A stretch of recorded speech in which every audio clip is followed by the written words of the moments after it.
Salut tout le monde, je m'appelle Héloïse et j'ai 15 ans. Voici l'histoire de ma revanche sur mon père. Je ne pensais pas que ça irait si loin. Mais je ne pouvais pas oublier ce qu'il m'avait fait. Mais commençons par le début.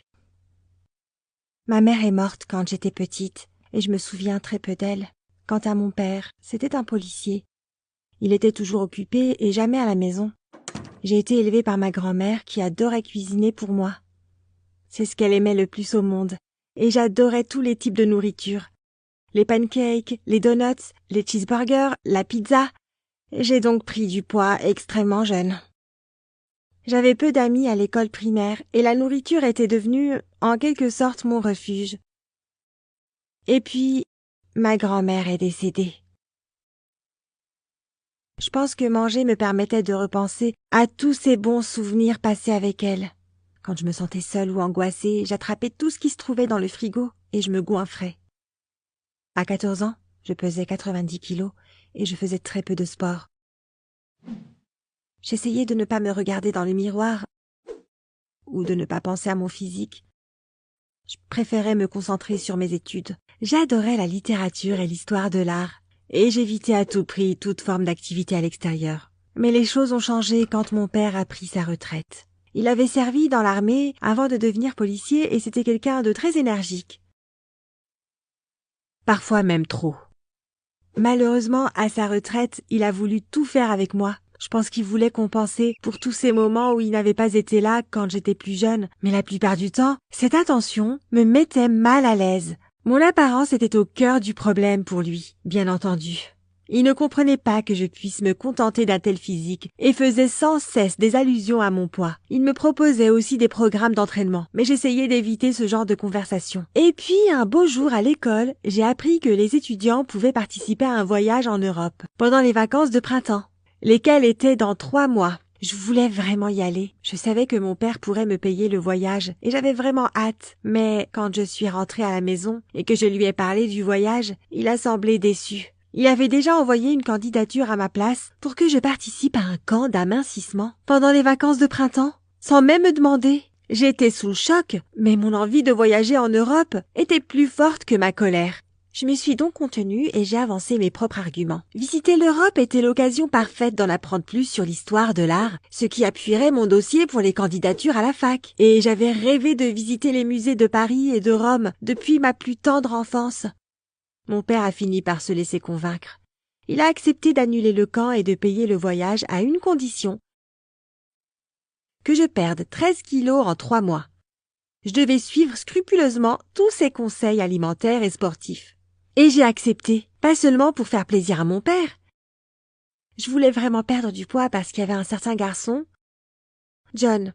Il allait forcément participer au voyage. J'avais toujours eu un faible pour lui, mais je me sentais embarrassée et mal à l'aise en sa présence. Je me disais que si je perdais du poids, je me sentirais plus en confiance. Le lendemain, mon père m'a réveillée à 5h30 du matin. Il avait installé des équipements de sport au sous-sol et dans le jardin. Cela formait une sorte de course d'obstacles que je devais accomplir tous les matins, sans exception.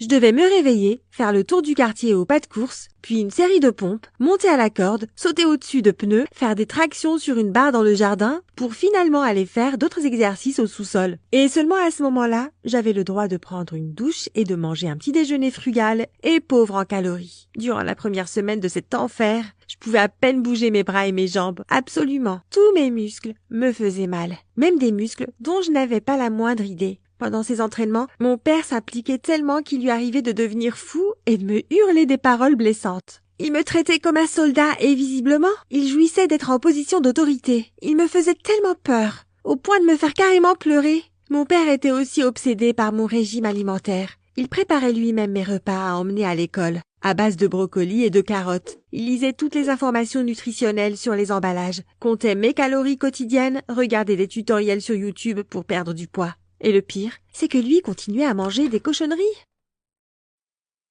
On mangeait ensemble presque tous les soirs. J'avais mes carottes vapeur avec mon poisson, pendant qu'il se goinfrait d'ailes de poulet avec des frites, du pain, de la glace, et j'en passe. Il disait qu'il pouvait se permettre de manger tout ça, parce qu'il était déjà en bonne santé. C'était évident qu'il faisait exprès de se moquer de moi, et il essayait de me mettre à bout. Dans sa tête, Ces situations devaient me motiver à continuer. Mais ça ne faisait qu'affaiblir mon mental. J'ai franchement hésité à abandonner. Le voyage en Europe paraissait maintenant bien moins attirant qu'un carré de chocolat. Mais je me suis souvenu de John et ça m'a redonné du courage.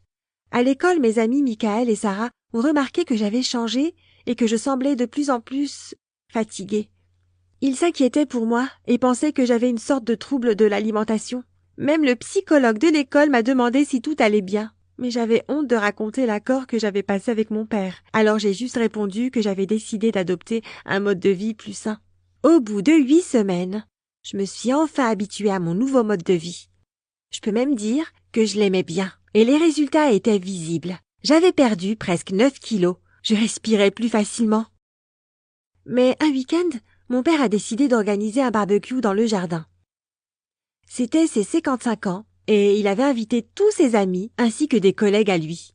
Tous les invités profitaient de l'apéritif, du barbecue, du gâteau, tandis que je devais me contenter de pommes en buvant de l'eau. À un moment, mon père m'a demandé de prendre une photo de lui avec ses copains et m'a confié son téléphone. Pendant qu'il parlait avec ses invités, j'ai fait défiler ses photos pour vérifier que celles que j'avais prises n'étaient pas floues. Et sans faire exprès, j'ai cliqué sur la mauvaise icône et ouvert cette mystérieuse application. J'ai vu une vidéo de ce qui semblait être l'intérieur d'un frigo. C'était notre frigo. Je l'ai vite regardé et j'ai réalisé que mon papounet avait posé un mouchard pour observer ce qui se passait dans notre frigo en permanence. Et je me suis vue sur la vidéo en train d'y prendre quelque chose. J'étais très surprise et je me suis sentie trahie. Comment est-ce qu'il pouvait faire quelque chose d'aussi glauque? Je ne lui ai pas parlé de ma découverte. Mais j'ai examiné le frigo et j'ai compris où la caméra était cachée. Je l'ai refermée, puis je suis retournée à la fête. En faisant semblant de m'amuser, j'étais furieuse. Pendant tout ce temps, j'avais suivi son régime et ses règles stupides comme une idiote, et ce n'était pas assez pour lui. Quand même, une webcam dans le frigo? Sérieux? Qui fait ça? Dans la soirée, Michael et Sarah sont venus chez moi et j'ai fini par leur raconter l'accord avec mon père et l'histoire de la caméra. J'avais plus ou moins arrêté de montrer mes émotions depuis le décès de ma grand-mère 5 ans plus tôt. Et à présent, je pleurais devant mes amis. Ils ont été très émus. Et avant que la soirée ne se termine, nous avons concocté un plan génial. La semaine suivante, alors que mon père était sorti, j'ai invité Michael à la maison. Il a mis une capuche et un masque pour ressembler à un cambrioleur qui se serait introduit dans la maison. J'ai ouvert le frigo en faisant semblant de prendre quelque chose à l'intérieur, puis Michael m'a attaqué par derrière avec un faux couteau. Nous avons mis tout mon meurtre en scène. J'appelais à l'aide devant le frigo grand ouvert. Je pleurais et j'appelais mon père devant la caméra. Enfin, je suis tombée à terre et Michael a fermé le frigo. Puis, nous nous sommes tordus de rire. On a partagé un bon repas et mon meurtrier est rentré chez lui. Environ 2 heures plus tard, j'ai entendu des sirènes de police. Puis mon père a surgi dans la maison. Il avait l'air terrorisé. Je ne l'avais jamais vu comme ça de ma vie. Et moi, j'étais assise dans le canapé, bien en sécurité et fière de moi. Quand il m'a vue en vie, il a couru vers moi, m'a prise dans ses bras et a commencé à pleurer. C'était la première fois que je le voyais pleurer. Il a essuyé ses larmes et m'a demandé de m'expliquer. Je l'ai emmené dans la cuisine pour lui montrer les restes de notre farce. J'ai retiré la caméra du frigo et je lui ai dit que sa décision de la cacher ici, à mon insu, était une inacceptable violation de ma vie privée et qu'il devrait en avoir honte. Mais je me sentais aussi un peu coupable parce qu'il avait l'air anéanti en entrant dans la maison. Je pense que c'est la première fois de ma vie que j'ai vu qu'il m'aimait vraiment comme j'étais. Il me regardait comme un véritable trésor, abasourdi. Et il a avoué, et il s'est excusé. Après ce soir-là, mon père a changé son comportement du tout au tout. Il me permet de faire ce que je veux et agit comme un parent aimant. J'avoue que sa sévérité me manque un peu, parce que je dois apprendre à me discipliner toute seule. Pour le moment, je pèse encore 77 kilos et j'ai envie de continuer à devenir une personne saine et active. Je commence à avoir plus confiance en moi. J'ai juste ajusté un tout petit peu mon régime et ma routine sportive pour qu'ils soient plus agréables. Cette histoire m'a beaucoup appris. Quand tu essayes de perdre du poids, peu importe ce que les autres disent ou pensent, tout ce qui compte est comment tu te sens. J'ai appris à connaître John et je me rends compte qu'il n'est qu'un garçon ordinaire. Enfin, il n'y avait aucune raison d'être obsédé par lui. Quant au voyage en Europe, mon père a accepté de me le payer, même si je n'atteignais pas l'objectif qu'il m'avait fixé. Donc je pars en Europe dans 2 semaines. Et voilà, dis-moi dans les commentaires ce que tu aurais fait si tu avais appris que quelqu'un observait tes faits et gestes depuis ton frigo. Et si tu as aimé l'histoire, aime cette vidéo et abonne-toi à la chaîne.